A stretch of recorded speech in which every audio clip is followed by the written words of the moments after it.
Alright, let's do this. Alright, so 19 millimeter. It's gonna go on.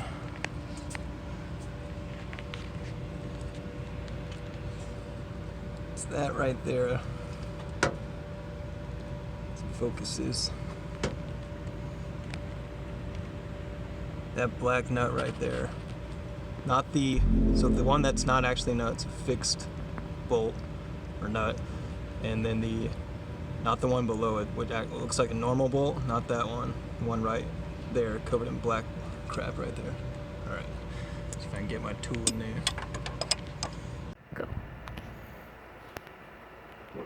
Okay, so I'm gonna put it on the fixed nut here, not the actual nut right below it.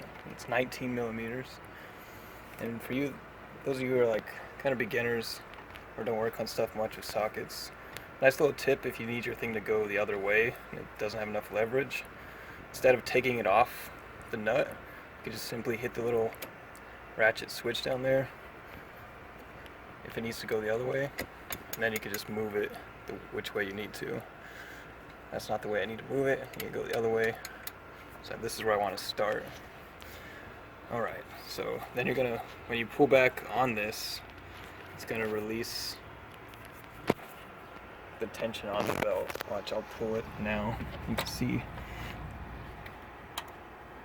kind of moving there, but actually, okay, so I'm not actually strong enough to pull on this amount, so you need to have some kind of extension to give yourself more leverage to be able to be strong enough to loosen this belt to give you enough tension. Sorry about the gloves. I don't have any gloves right now. This is a budget repair. I know it looks like a condom on my hand. It's just this really cheap glove. It's probably hindering more than helping me. So I actually see this paint roller over there, some trash. So I'm actually going to use that since it's kind of a tube to give me leverage on that. So let's grab this. This is the tight fix stuff. You don't have all the tools. There's no spiders in there. Okay. Hold that. So I'm actually going to put this around this. And for those of you who have garages, just be thankful you have that garage.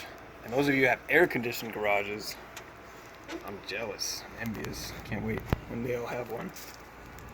But now I have a little more leverage on here. So I'm working outside in an apartment complex. Probably not even supposed to work in my car outside, but because it's not on my lease policy, but whatever. This is should be a simple fix. Anyways, got the leverage.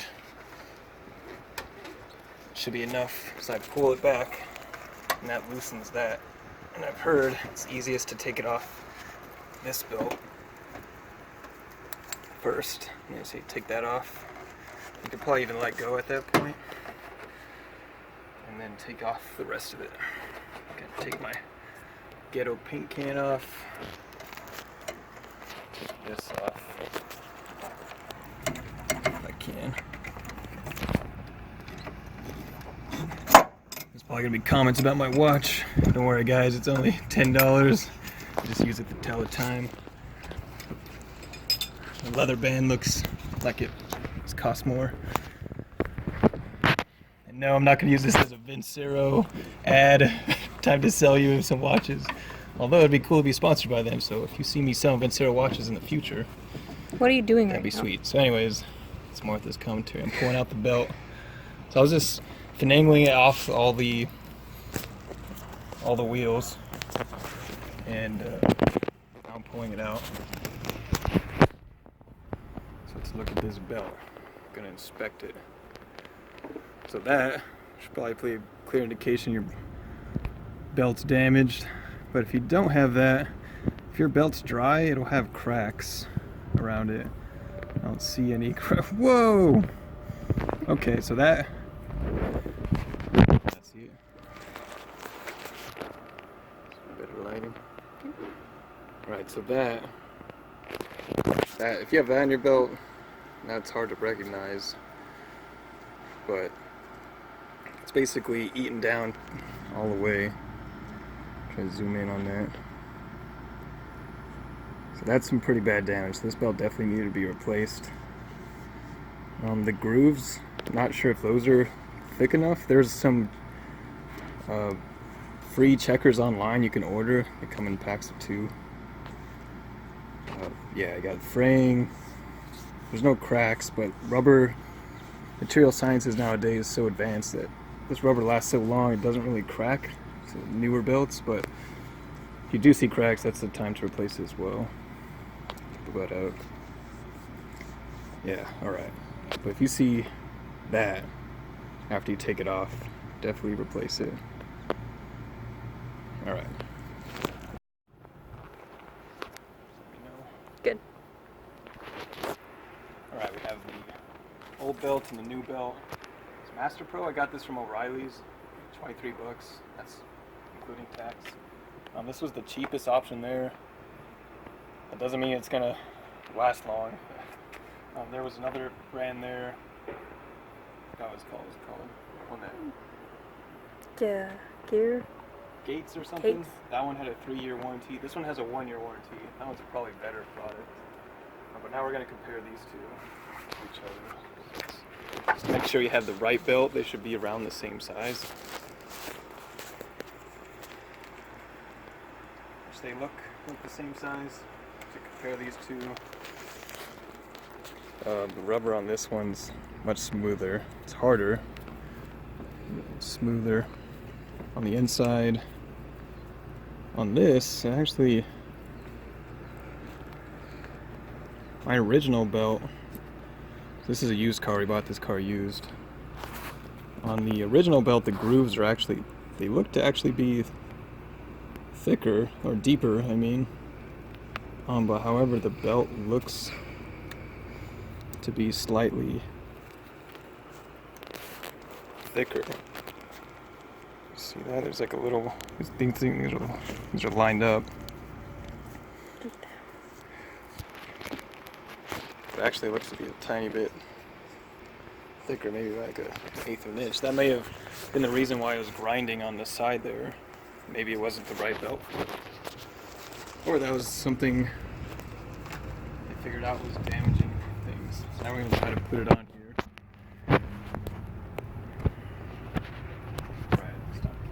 We're going to fit the new belt into this. You can look up a diagram of how the belt goes on your engine. Zoom out.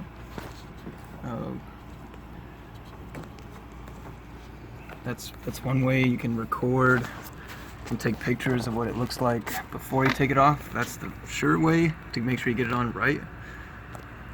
You might have a manual that has it in there. Mine didn't have the diagram of the manual. It's not anywhere under the hood. So I just, as reference, this is this funny little picture I drew of it. Just something to reference to keep it here. Because like I said, it's 1,000 degrees out here and this phone's heating up recording, so I didn't want more heat being applied to my phone. But yeah, I have a little diagram to go off of.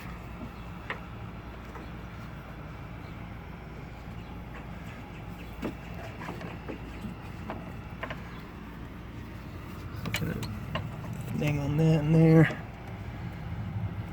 I'm probably gonna cut the camera because it's gonna take a while and it's pretty self-explanatory. Just loop it around the way it goes, make sure it's correct, and just be patient. One of the key things of doing good work on your cars is to not get flustered. It's easy to do in this heat and there's people staring at you and they're like, what the hell are you doing?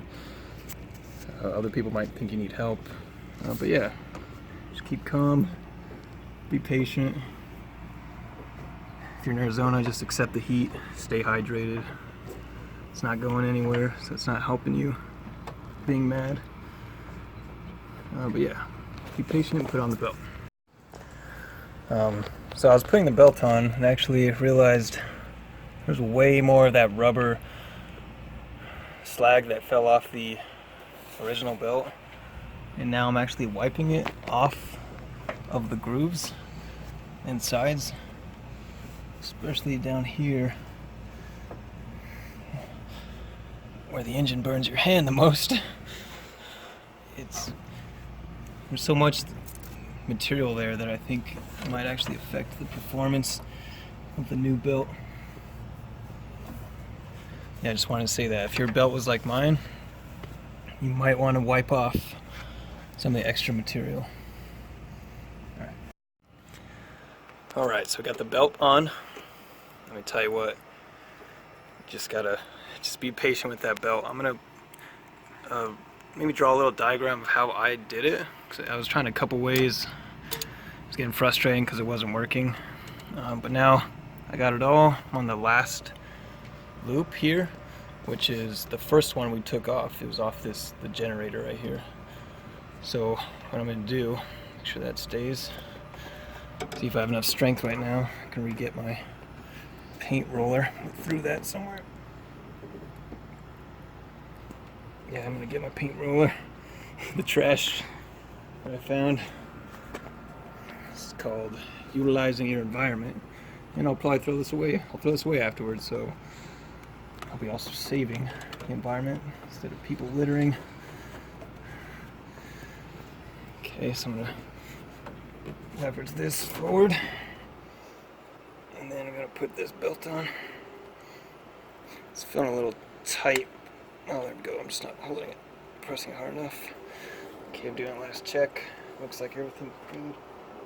Visual. And that seems to be it. Alright, so put that belt on.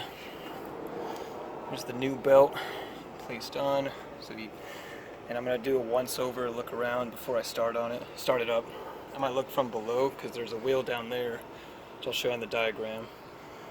It's kind of hard to see, even with the flashlight. Alright, I'll be back. Alright, new belt's all on there. Double checked. I matched the diagram, double checked that it was on there correctly. Alright, go ahead and start up. There we go. New belt. Don't have to worry about it blowing out on me. There we go.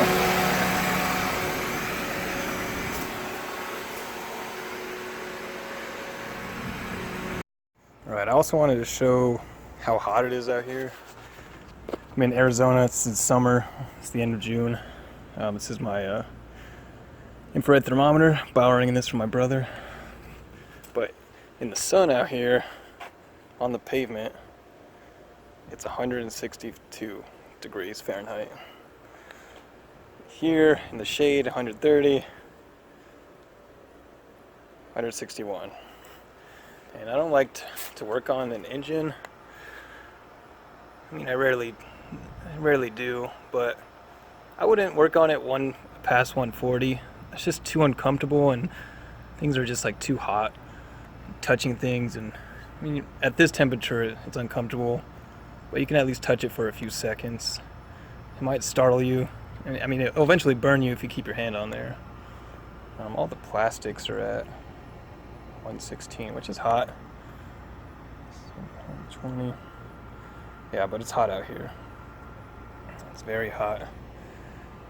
But yeah, I wouldn't go past like the hottest part in your engine. I wouldn't go past 140 and work on your car. But yeah, there you go. Hope that helps some of you out there who don't want to take your car into the shop. Save some money.